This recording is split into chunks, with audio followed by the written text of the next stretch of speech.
إن الحمد لله نحمده ونستعينه ونستغفره ونعوذ بالله من شرور أنفسنا ومن سيئات أعمالنا. من يهده الله فلا مضل له ومن يضلل فلا هادي له، وأشهد أن لا إله إلا الله وحده لا شريك له، وأشهد أن محمدا عبده ورسوله. اللهم صل على محمد وعلى آل محمد كما صليت على إبراهيم وعلى آل إبراهيم إنك حميد مجيد. اللهم بارك على محمد وعلى آل محمد كما باركت على إبراهيم وعلى آل إبراهيم إنك حميد مجيد. أما بعد، فإن خير الحديث كتاب الله، وخير الهدي هدي محمد صلى الله عليه وسلم، وشر الأمور محدثاتها، وكل محدثة بدعة، وكل بدعة ضلالة، وكل ضلالة في النار. أعوذ بالله من الشيطان الرجيم. يا أيها الذين آمنوا اتقوا الله حق تقاته ولا تموتن إلا وأنتم مسلمون. يا أيها الناس اتقوا ربكم الذي خلقكم من نفس واحدة وخلق منها زوجها وبث منهما رجالا كثيرا ونساء، واتقوا الله الذي تساءلون به والأرحام إن الله كان عليكم رقيبا. يا أيها الذين آمنوا اتقوا الله وقولوا قولا سديدا يصلح لكم أعمالكم ويغفر لكم ذنوبكم، ومن يطع الله ورسوله فقد فاز فوزا عظيما. قابل صد احترام دوستوں اور بھائیوں،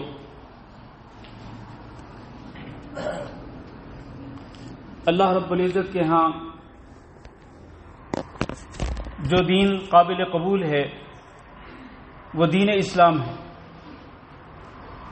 اللہ رب العزت نے فرمایا ان الدین عند اللہ الاسلام، اللہ کے نزدیک سچا دین اسلام ہی ہے۔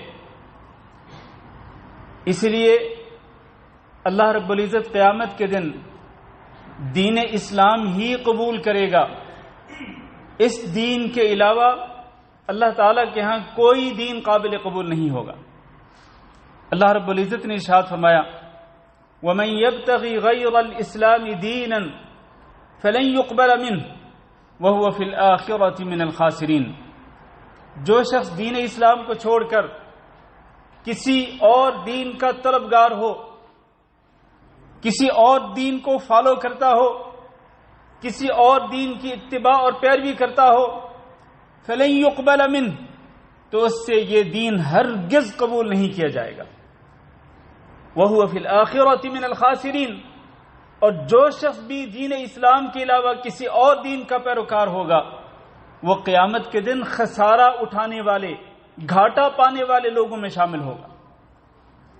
قیامت کے دن کے خسارے سے بچنے کے لیے یہ ضروری ہے کہ آپ اس دنیا میں مسلمان ہوں، دین اسلام پر عمل پیرا ہوں، اور دین اسلام پر ہی آپ کی موت آئے۔ تب آپ آخرت میں خسارے سے بچ سکتے ہیں اور گھاٹے سے آپ نجات پا سکتے ہیں، ورنہ پھر خسارہ اور گھاٹا ہی ہوگا، اس کے سوا کچھ نہیں ہوگا۔ اور اسلام کسے کہتے ہیں؟ جو کہ ہمارا دین ہے۔ حضرت جبریل امین علیہ الصلاۃ والسلام جب نبی کریم صلی اللہ علیہ وسلم کے پاس حاضر ہوئے تھے اور انہوں نے نبی صلی اللہ علیہ وسلم سے کئی سوالات کیے تھے، ایک انسان کی شکل میں آئے تھے۔ ان سوالوں میں سے ایک سوال یہ تھا کہ محمد صلی اللہ علیہ وسلم اخبرنی عن الاسلام، آپ مجھے اسلام کے بارے میں خبر دیجئے، اسلام کیا ہوتا ہے؟ نبی صلی اللہ علیہ وسلم نے فرمایا ان تشہد ان لا الہ الا اللہ وان محمد رسول اللہ۔ اسلام یہ ہے کہ تم دل کی گہرائی سے اس بات کی گواہی دو کہ اللہ کے سوا کوئی معبود برحق نہیں، اللہ اکیلا ہی معبود برحق ہے، اور محمد صلی اللہ علیہ وسلم اللہ کے رسول اور اللہ کے بندے ہیں۔ اس کے ساتھ ساتھ وَتُقِيمَ الصَّلَاةَ، تم نماز بھی قائم کرتے رہو، یعنی نماز پابندی کے ساتھ پڑھتے رہو، یہ بھی اسلام کے اندر ہی شامل ہے۔ اس کا معنی یہ ہوا کہ اسلام صرف زبانی کلامی دعویٰ کرنے کا نام نہیں کہ آپ نے کلمہ پڑھ لیا مسلمان ہو گئے۔ نہیں، حضرت جبریل امین کو نبی کریم صلی اللہ علیہ وسلم جس اسلام کے بارے میں بتلا رہے ہیں وہ کیا ہے کہ آپ گواہی دیں کہ اللہ کے سوا کوئی معبود برحق نہیں اور محمد صلی اللہ علیہ وسلم اللہ کے رسول ہیں. پھر اس کے ساتھ ساتھ آپ نماز بھی پابندی کے ساتھ ادا کریں، اور اگر آپ مالدار ہیں، اتنا مال ہے کہ جس میں زکوٰۃ فرض ہوتی ہے تو آپ زکوٰۃ بھی ادا کریں، اور رمضان المبارک کے روزے بھی رکھیں، اور اگر اللہ رب العزت نے آپ کو استطاعت دی ہو تو آپ حج بیت اللہ کی سعادت بھی حاصل کریں. یہ 5 ارکان ہیں دین اسلام کے. یہ دین اسلام کی ڈیفینیشن اور اس کی تعریف ہے جو خود نبی کریم صلی اللہ علیہ وسلم نے حضرت جبریل کو بتلائی، جو کہ ایک انسان کی شکل میں آئے تھے. اور اصل میں وہ آئے کیوں تھے؟ وہ اس امت کو دین کی تعلیم دینے آئے تھے، سوال کر کے اس کا جواب لے کر، پھر سوال کر کے اس کا جواب لے کر، پھر سوال کر کے اس کا جواب لے کر امت کو تعلیم دی کہ دین کیا ہوتا ہے. دین کی تعلیم حاصل کرنے کا ایک یہ بھی طریقہ ہے، سوال کریں اس کا جواب لیں، سوال کریں اس کا جواب لیں. لیکن سوال کرنے والا بھی دین سیکھنے کی خاطر سوال کرے، اور جواب دینے والا بھی قرآن اور حدیث کی روشنی میں جواب دے. یہ علم حاصل کرنے کا ایک ذریعہ ہے. میرے بھائیوں، دین اسلام جو ہے یہ تمام کے تمام انبیاء کرام علیہ السلام کا دین رہا، حضرت آدم علیہ السلام سے لے کر حضرت محمد صلی اللہ علیہ وسلم تک.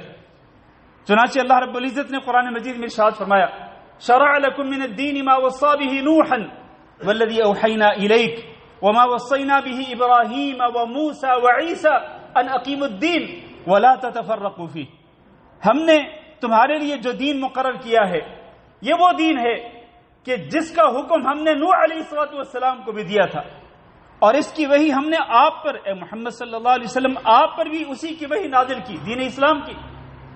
اور اسی کا حکم ہم نے ابراہیم علیہ السلام کو بھی دیا تھا، موسیٰ علیہ السلام کو بھی دیا تھا، اور عیسیٰ علیہ السلام کو بھی دیا تھا. ایک ہی دین ہے. اس آیت کے اندر اللہ رب العزت نے 5 اولو العزم پیغمبروں کا ذکر کیا. ان تمام کے تمام پیغمبروں کا دین دین اسلام تھا. اسی طرح حضرت نوح علیہ السلام نے کہا تھا اپنی قوم سے: وَأُمِرْتُ أَنْ أَكُونَ مِنَ الْمُسْلِمِينَ. مجھے اس بات کا حکم دیا گیا ہے کہ میں مسلمانوں میں سے ہو جاؤں. یہ کون کہہ رہے ہیں؟ نوح علیہ السلام. اسی طرح سے ابراہیم اور یعقوب علیہ السلام نے وصیت کی تھی: وَوَصَّى بِهَا إِبْرَاهِيمُ بَنِيهِ وَيَعْقُوب. ابراہیم علیہ السلام نے اپنی اولاد کو، اور پھر یعقوب علیہ السلام نے اپنی اولاد کو اس بات کی وصیت کی تھی، حکم دیا تھا کہ یا بنی، اے میرے پیارے بیٹو، ان اللہ اصطفى لكم الدین فلا تموتن الا وانتم مسلمون. اللہ رب العزت نے تمہارے لیے دین اسلام کو چن لیا ہے، لہذا جب تمہاری موت آئے تو اس حالت میں آئے کہ تم مسلمان ہو. اس سے کیا ثابت ہوا کہ ابراہیم علیہ السلام اور یعقوب علیہ السلام اور ان کے بعد ان کی اولاد، ان تمام کے تمام پیغمبروں اور اللہ کے نبیوں کا دین دین اسلام تھا. اسی طرح موسیٰ علیہ السلام نے کہا تھا: یا قوم ان کنتم آمنتم باللہ فعلیہ توکلوا ان کنتم مسلمین. موسیٰ علیہ السلام نے اپنی قوم بنو اسرائیل سے یہی بات کی تھی کہ اگر تم مسلمان ہو تو پھر اللہ رب العزت پہ ہی بھروسہ کرو، اللہ کے سوا کسی پہ بھروسہ نہ کرو. اسی طرح حضرت سلیمان علیہ السلام، ان کے لیے وہ ملکہ سبا نے یہ کہا تھا: رب انی ظلمت نفسی واسلمت مع سلیمان للہ رب العالمین. اے میرے رب، اس نے اپنے گناہ کا اعتراف کرتے ہوئے کہا: میرے رب، میں نے اپنی جان پہ ظلم کر لیا تھا، آج میں سلیمان علیہ السلام کے ساتھ مسلمان ہونے کا اعلان کرتی ہوں. گویا کہ سلیمان علیہ السلام بھی مسلمان تھے اور وہ ملکہ سبا بھی مسلمان ہو گئی. سلیمان علیہ السلام کا دین اس نے قبول کر لیا. یہ ساری آیات اس بات پر دلالت کرتی ہیں. ان تمام آیات سے یہ بات واضح ہوتی ہے کہ تمام کے تمام انبیاء علیہم السلام، تمام رسل علیہم السلام کا دین دین اسلام تھا. میرے بھائیوں، آج کے خطبہ جمعہ کا موضوع یہ ہے کہ دین اسلامی کی خصوصیات کیا ہے. ہمارا دین جو اللہ کا سچا دین ہے اور اللہ رب العزت کا پسندیدہ دین ہے، اس دین کی کیا خصوصیات ہیں؟ ان خصوصیات میں سے ایک خصوصیت یہ ہے کہ یہ دین دین کامل ہے اور اس دین کے اندر کسی قسم کے نقائص نہیں ہیں. یہ دین دین کامل ہے. اللہ رب العزت نے اس کا اعلان کیا تھا تب جب نبی صلی اللہ علیہ وسلم میدان عرفات میں موجود تھے. حجۃ الوداع کے اندر نبی صلی اللہ علیہ وسلم کی وفات سے کچھ مہینے پہلے اللہ رب العزت نے آیت نازل فرمائی، الیوم اکملت لکم دینکم، آج کے دن میں نے تمہارا دین تمہارے لیے مکمل کر دیا. اور دین مکمل کرنا یہ بہت بڑی نعمت ہے. بلکہ حافظ ابن کثیر رحمہ اللہ نے تفسیر ابن کثیر میں یہ لکھا ہے کہ اس امت پر اللہ رب العزت کی سب سے بڑی نعمت یہ ہے کہ اللہ تعالیٰ نے اس امت کے لیے اس کے دین کو مکمل کر دیا. اس لیے بعد میں فرمایا وَأَتْمَمْتُ عَلَيْكُمْ نِعْمَتِي، میں نے اپنی نعمت تمہارے اوپر پوری کر دی. اور وہ نعمت کیا ہے؟ وہی دین کو مکمل کرنا. میں نے تمہارے لیے وہ نعمت پوری کر دی. وَرَضِيتُ لَكُمُ الْإِسْلَامَ دِينًا، اور میں نے تمہارے لیے اسلام کو بطور دین پسند کر لیا ہے. لہذا لوگوں، تمہارا بھی پسندیدہ دین وہ کیا ہونا چاہیے؟ وہ دین اسلام ہونا چاہیے. اگر اللہ رب العزت کا پسندیدہ دین دین اسلام ہے تو سارے کے سارے لوگوں کا پسندیدہ دین دین اسلام ہونا چاہیے. آج دنیا کے اندر بہت سارے لوگ ہیں جو یہودیت کا دعویٰ کرتے ہیں یا نصرانیت کا دعویٰ کرتے ہیں، مجوسیت کی اتباع کرتے ہیں، اور ہندو موجود ہیں. بہت سارے دینوں پر چلنے والے یہ من گھڑت دین ہیں، یہ خود ساختہ دین ہیں، یہ اللہ کے نازل کیے ہوئے دین نہیں ہے. تو ان تمام من گھڑت اور باطل دینوں کی پیروی کرنے والے لوگوں کے لیے یہ پیغام ہے کہ لوگوں، تو اللہ رب العزت کا پسندیدہ دین اگر دین اسلام ہے تو تمہارے لیے بھی پسندیدہ دین جو ہے وہ دین اسلام ہی ہونا چاہیے. تو یہ دین مکمل ہے اور اس میں کسی قسم کا نقص نہیں ہے. اور یہ مکمل ہونے کا معنی کیا ہے؟ اس کی وضاحت رسول اکرم صلی اللہ علیہ وسلم کے ایک حدیث سے ہوتی ہے. ادھر حدیث توجہ سے سنیے گا.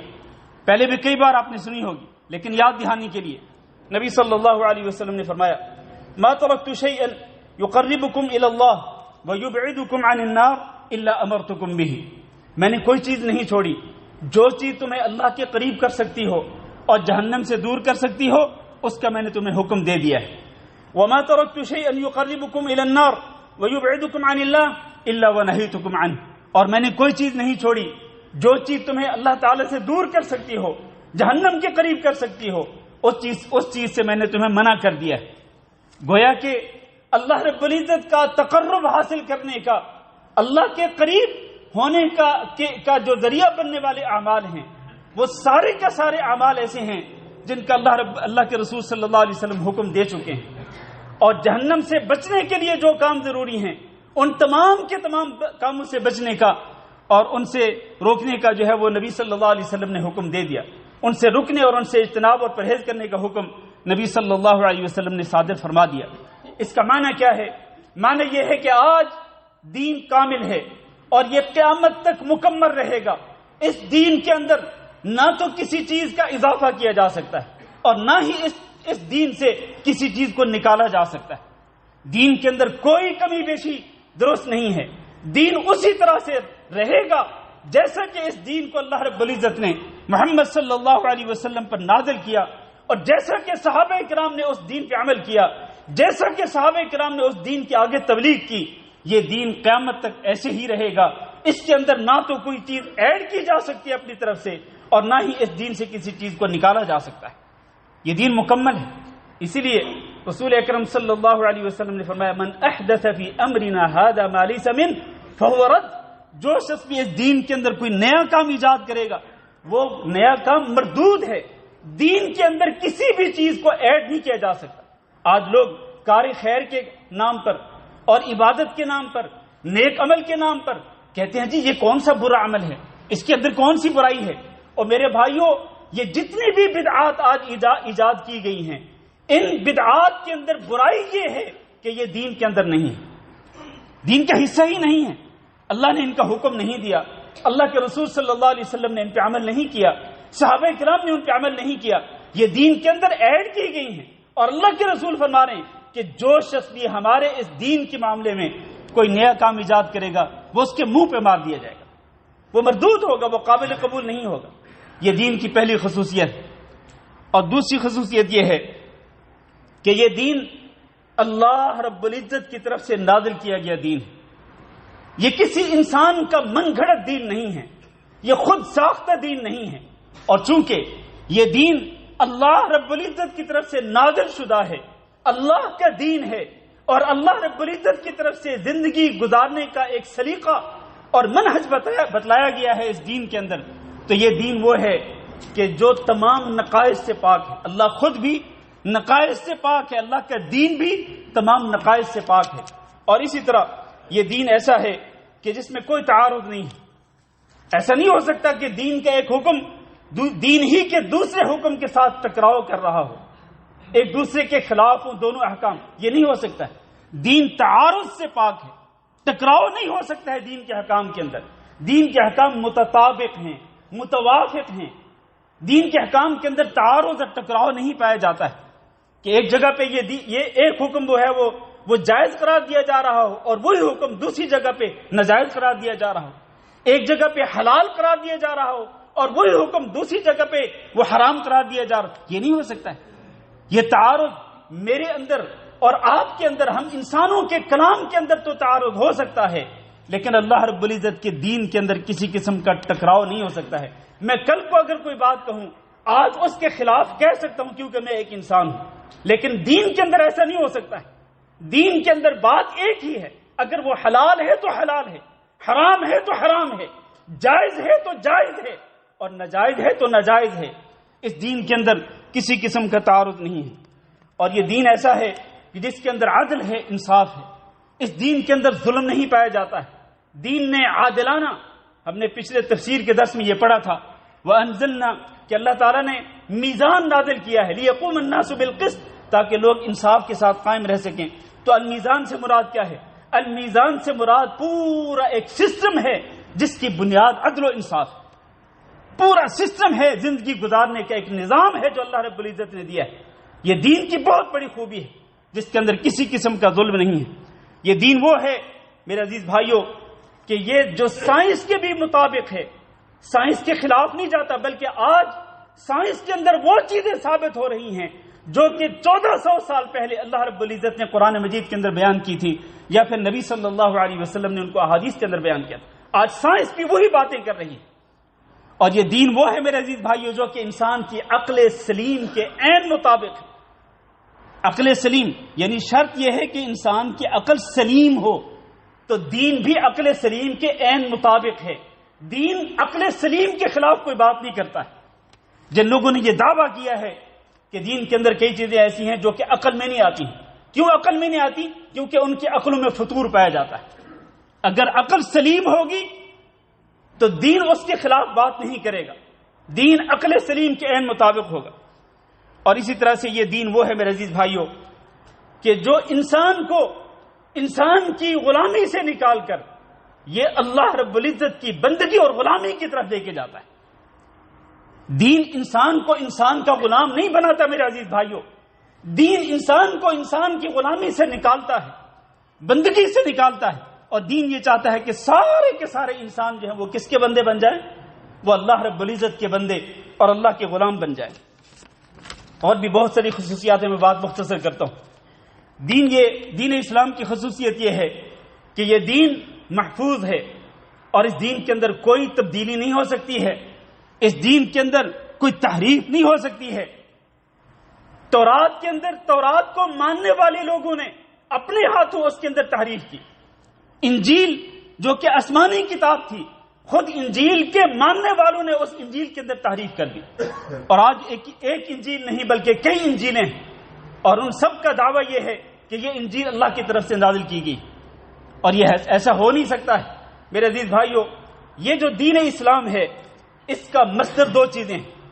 یعنی دین اسلام کہاں سے لیا جاتا ہے؟ دو چیزوں سے، قرآن سے اور نبی صلی اللہ علیہ وسلم کی احادیث مبارکہ سے. اور یہ دونوں چیزیں اللہ کے فضل سے محفوظ ہیں. ان کے اندر نہ کوئی تحریف کی جا سکی اور نہ ہی قیامت تک ان دونوں کے اندر تحریف کی جا سکے گی. قرآن کی حفاظت کو تو اللہ تعالی نے خود ذمہ لیا ہے. انا نحن نزلنا الذکر وانا له لحافظون. اس کے علاوہ خود نبی کریم صلی اللہ علیہ وسلم کی جو احادیث مبارکہ ہیں وہ بھی محفوظ ہیں. لوگوں نے بہت کوششیں کی کہ لوگوں نے نبی صلی اللہ علیہ وسلم پر احادیث گھڑی اور ان کو نبی صلی اللہ علیہ وسلم کی طرف منسوب کر دیا. لیکن اللہ رب العزت نے چونکہ دین کی حفاظت کرنی تھی اور دین کے مصادر میں سے ایک مصدر حدیث ہے تو اللہ تعالیٰ نے محدثین کو پیدا کر دیا. محدثین نے کیا کیا؟ محدثین نے ہر چیز کھول کھول کے بیان کر دی کہ فلاں راوی جو ہے وہ سچا ہے، فلاں راوی جو ہے وہ جھوٹا ہے، فلاں راوی کی روایت قابل قبول ہے اور فلاں راوی کی روایت قابل قبول نہیں ہے. چنانچہ صحیح احادیث کو الگ کر دیا اور ضعیف اور من گھڑت اور جھوٹی احادیث کو الگ کر دیا. اس کے لیے مستقل کتابیں تصنیف کر دی، کئی جلدوں کے اندر کتابیں جو ہے وہ لکھ دی محدثین نے. تو محدثین نے حدیث کو بھی پاک کیا ہے. اللہ رب العزت نے چونکہ دین کی حفاظت کرنی تھی، اللہ نے محدثین کے ذریعے حدیث نبوی جو ہے اس کی بھی حفاظت کی. اس کی دین اسلامی کی خصوصیت ایک یہ بھی ہے کہ یہ دین یہ عام دین ہے، تمام کے تمام لوگوں کے لیے ہے، نہ تو کسی خاص زمانے کے لیے ہے اور نہ ہی کسی خاص جگہ کے لیے ہے اور نہ ہی کسی خاص قوم کے لیے. یہ دین نہ تو کسی خاص زمانے کے لیے اور نہ ہی کسی خاص جگہ کے لیے اور نہ ہی کسی خاص قوم کے لیے، بلکہ یہ ہر جگہ کے لیے ہے، ہر زمانے کے لیے ہے اور تمام کی تمام اقوال عالم کے لیے. اسی لیے اللہ رب العزت نے قرآن مجید کے اندر ارشاد فرمایا وَمَا أَرْسَلْنَاكَ إِلَّا كَافَّةً لِلنَّاسِ بَشِيرًا وَنَذِيرًا. ہم نے آپ کو محمد صلی اللہ علیہ وسلم تمام کے تمام لوگوں کی طرف رسول بنا کے بھیجا ہے. جو ایشیا میں رہتے ہوں ان کے لیے بھی، جو یورپ میں رہتے ہوں ان کے لیے بھی، جو امریکہ کینیڈا میں رہتے ہوں ان کے لیے بھی، جو آسٹریلیا نیوزی لینڈ میں رہتے ہوں ان کے لیے بھی، پوری دنیا کے اندر جتنے بھی لوگ آباد ہیں تمام کے تمام لوگوں کی طرف اللہ کا پیغمبر ایک ہی ہے اور وہ حضرت محمد صلی اللہ علیہ وسلم. اسی لیے حضرت محمد صلی اللہ علیہ وسلم کی جو شریعت ہے وہ پوری دنیا کے لیے ہے، اور شروع سے لے کر نبی صلی اللہ علیہ وسلم کی بعثت کے بعد سے لے کر قیامت قائم ہونے تک تمام کے تمام لوگوں کے لیے اور دنیا کے ہر خطے کے لیے رسالت ہے تو یہی ہے، نبوت ہے تو یہی ہے، شریعت ہے تو یہی ہے، اور دین ہے تو دین اسلام. اور نبی صلی اللہ علیہ وسلم نے تو کھلے الفاظ کے اندر اعلان فرمایا تھا. وہ حدیث توجہ سے سنیے گا. آج لوگ کہتے ہیں اور جی کیا فرق ہے، یہودیت پہ چلنے والے بھی اللہ کی کتاب پہ چلتے ہیں، نصرانیت پہ چلنے والے بھی اللہ کی کتاب پہ عمل کرتے ہیں. ایسا نہیں ہے میرے عزیز بھائیو. سنیں ذرا حدیث. نبی صلی اللہ علیہ وسلم نے فرمایا والذی نفس محمد بیدہ، اس ذات کی قسم جس کے ہاتھ میں محمد صلی اللہ علیہ وسلم کی جان ہے، لا يسمع بی من هذه الامة احد من هذه الامة يهودي ولا نصراني ثم يموت ولم يؤمن بالذي ارسلت به الا كان من اصحاب النار. میری اس امت کے اندر کوئی یہودی ہو یا نصرانی ہو، کوئی بھی شخص ہو جو بھی میری اس شریعت کے بارے میں سنا، جس نے سنا اور وہ میری شریعت پہ ایمان نہیں لایا تو یقیناً جہنم کے اندر داخل ہو. یہ کھلا اعلان ہے نبی صلی اللہ علیہ وسلم کا. لہذا ہمارا یہ عقیدہ ہے اور ہر مسلمان کا یہ عقیدہ ہونا چاہیے کہ جو شخص بھی دین اسلام کے علاوہ کسی اور دین کی پیروی کرتا ہے اور وہ اسی پہ اس کی موت آتی ہے، وہ یقینی طور پر ہمیشہ ہمیشہ کے لیے جہنمی ہے. یہ ہمارا عقیدہ ہے. تو اسی طرح سے ہر مسلمان کا یہ عقیدہ ہونا چاہیے. اللہ تعالیٰ سے دعا کرتے ہیں کہ اللہ رب العزت ہم سب کو اس دین اسلام پر استقامت اور ثابت قدمی اختیار کرنے کی توفیق دے. اللہ رب العزت ہمارے اوپر موت لائے تو اس حالت میں لائے کہ ہم اللہ رب العزت کے فرما بردار بندے ہوں، مسلمان ہوں، حالت اسلام میں ہماری موت آئے. استغفر اللہ لی ولکم ولسائر المسلمین فاستغفروہ انہ هو الغفور الرحیم.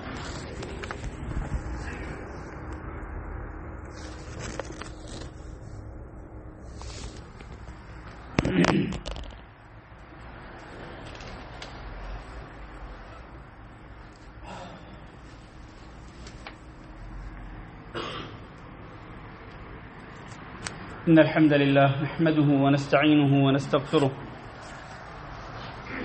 ونعوذ بالله من شرور أنفسنا ومن سيئات أعمالنا من يهده الله فلا مضل له ومن يضلل فلا هادي له وأشهد أن لا إله إلا الله وحده لا شريك له وأشهد أن محمدا عبده ورسوله. اللهم صل على محمد وعلى آل محمد كما صليت على إبراهيم وعلى آل إبراهيم إنك حميد مجيد. اللهم بارك على محمد وعلى آل محمد كما باركت على إبراهيم وعلى آل إبراهيم إنك حميد مجيد. أما بعد، میرے عزیز بھائیو اور دوستو، دین اسلام کی خصوصیات میں سے ایک خصوصیت یہ بھی ہے کہ یہ دین انسان کی فطرت کے عین مطابق ہے. اس میں کوئی ایسا کام نہیں، اس دین کے اندر کوئی ایسا عمل نہیں جو انسانی فطرت کے خلاف ہو.